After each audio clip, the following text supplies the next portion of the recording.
So I guess all of this starts when I found out that I was pregnant.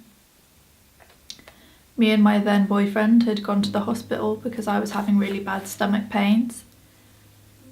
And the doctor did a few tests and then came back with 3 positive pregnancy tests. And it was just shock. I completely froze where I was sat. I was just staring at the floor. But then it wasn't just finding out that I was pregnant. The doctor was then also worried, because of my stomach pains, that it was going to be an ectopic pregnancy. So then we got sent for a scan. And throughout the entire journey of finding out I was pregnant to the very end of the side effects of a termination, without a doubt the worst moment was having that scan.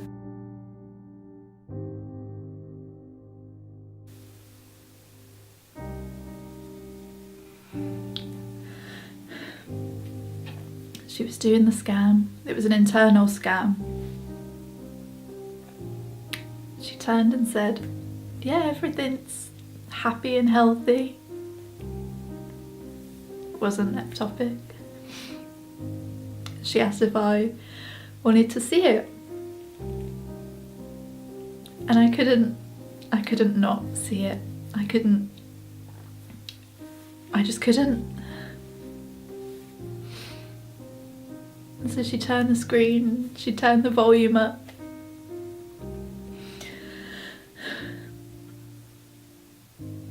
And I saw it.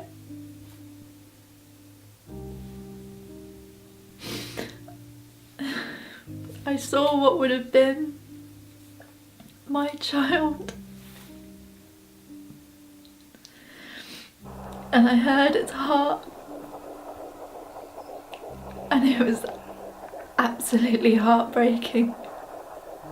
Just sitting there and looking at it, but it was even worse knowing that I didn't want it. It wasn't something that I had planned. It wasn't something that I had asked for or needed or wanted. It was just happening to me, and I didn't know how to feel of looking at it and hearing it.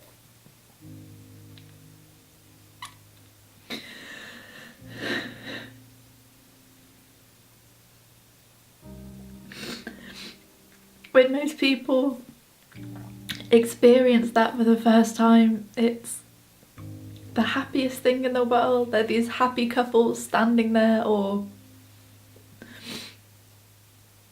it's just something that people want. And I was just lying there looking at it, and I felt so bad that I didn't want it. That this wasn't something I could turn around and say, it wasn't planned, but God, am I happy? It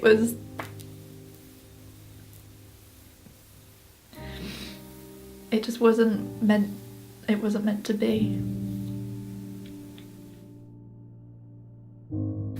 All girls have the conversation of, what would you do if you got pregnant? Me and my friends had it multiple times. I'd had it with different people. It's just something that most teenagers have, that conversation, and I had always said that I would 100% get rid of it. 100% abort. There had never been any doubt in my mind.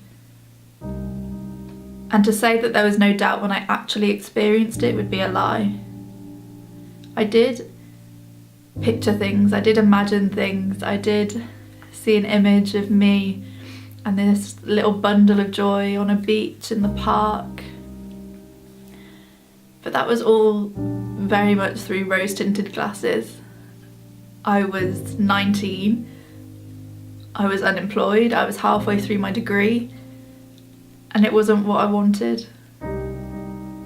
So it wasn't a hard decision, and I never really consciously even made the decision to have an abortion. It was just from finding out that I was pregnant, it was what I knew I needed to do for myself. At quiet moment when we're together, she does the "Mom, I've got something to tell you." And I think as a mom, straight away it goes through your head that, oh, she's going to tell me she's pregnant. And you sort of half hope it's not going to be, or what is it going to be? And then she goes, "I'm pregnant." And I suppose because you're a mum of daughters, you sort of, you're not expecting that news. At some point you hope you are going to hear that news, but at that point in time I knew it wasn't great news. It certainly wouldn't be news that I think Abby would be expecting to celebrate. I think the sentence, "Mum, I've got something to tell you," sets your heart racing anyway, so you're preparing for something. And that news in itself was, it was disappointing, but it wasn't disappointing as in, "Oh, Abby, I'm very disappointed in you." It was disappointing that I know Abby is somebody who's taken precautions not to get pregnant.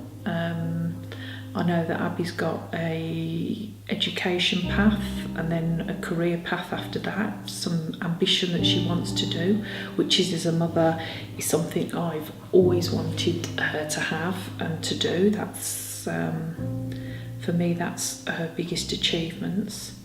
And straight away I thought, I hope she doesn't have this romanticised view that I've got this lovely boyfriend, we're in love and this will be great and we'll manage it by ourselves, because I thought it's very easy to get carried away with those thoughts when you're told that news. So I was hoping that straight away she'd be saying, "But I don't want to have this baby, it's not the right time, it's not for me." And she did.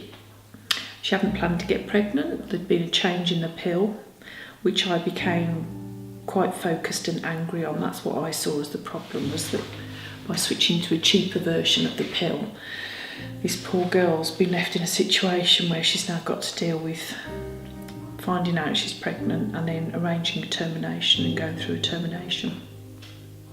So I was pleased that she'd already thought about it and she already knew straight away. Her gut instinct had been, "I don't want this baby." Did I allow myself any thought at all that, "Oh, this is my grandchild, what should I be thinking? It's actually part of my DNA, this is the continuation"? I think probably for 10 minutes on one evening I allowed myself to think like that, and then I just, no, this is absolutely Abby's choices.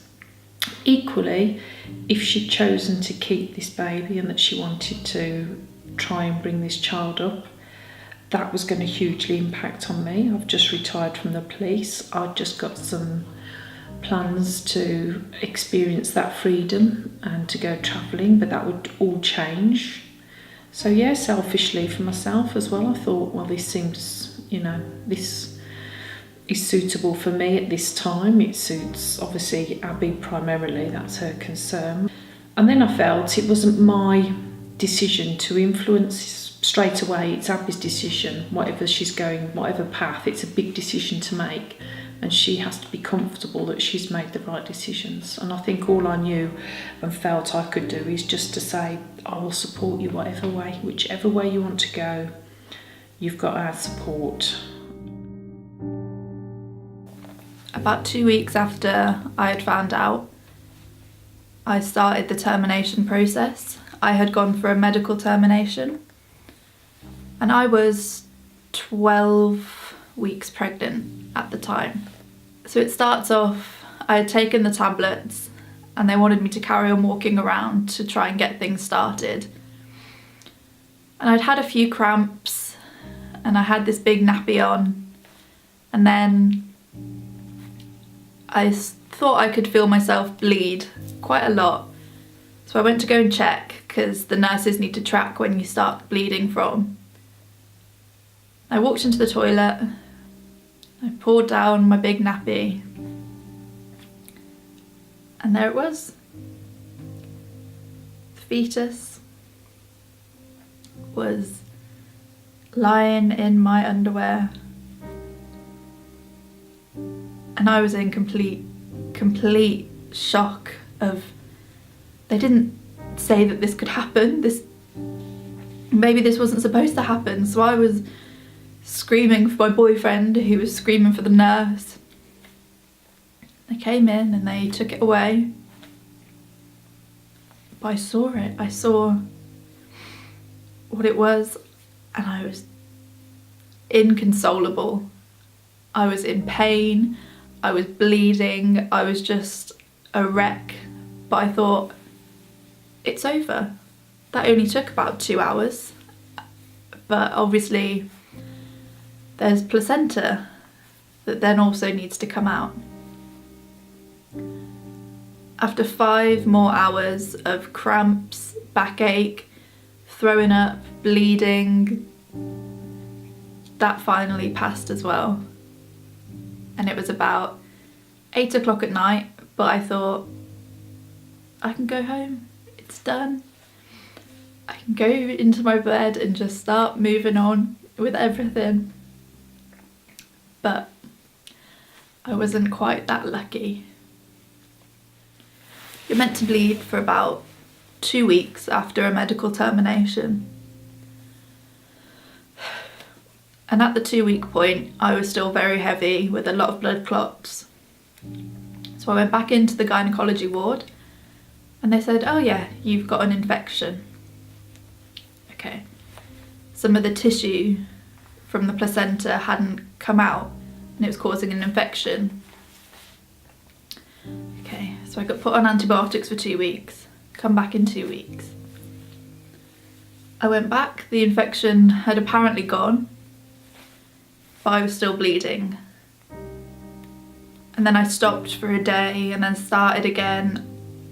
And then I got the implant put in. So I was bleeding continuously until finally 8 weeks after I had had the first abortion, I was showering and I felt this weird sensation in my stomach. It wasn't a cramp, it wasn't like anything that I had felt before, and suddenly just, I didn't want to think about how much blood came out of me at that one point, but it was hard to see that. I was scared. I didn't know what was happening. I didn't understand. And so an ambulance came. I got taken back into hospital where they examined me again and decided that it was classed as a failed abortion because of how much tissue damage and how much tissues left over there was left inside me. It counted as a failed abortion. So 8 weeks after my medical termination, I then had to have a surgical termination. So finally, it was about June when the bleeding had finally stopped. The physical side effects of having 2 terminations had ended, but I didn't really think about the mental side effects this would have had on me. And it has left me with really bad anxiety. I now take medication for it, but it is something that I think about constantly every day, and it has all stemmed from having this abortion. And even though there are these horrible negative side effects of this abortion, and it was a long, drawn out journey, that it shouldn't have been that long at all, I don't regret any of it. I still know that I made the right choice. An unwanted pregnancy makes you feel things you didn't know that you could feel. But I've had my moments of self-pity, I've had my times of feeling sorry for myself, and I'm ready to stand up and show people that I am proud of my choice.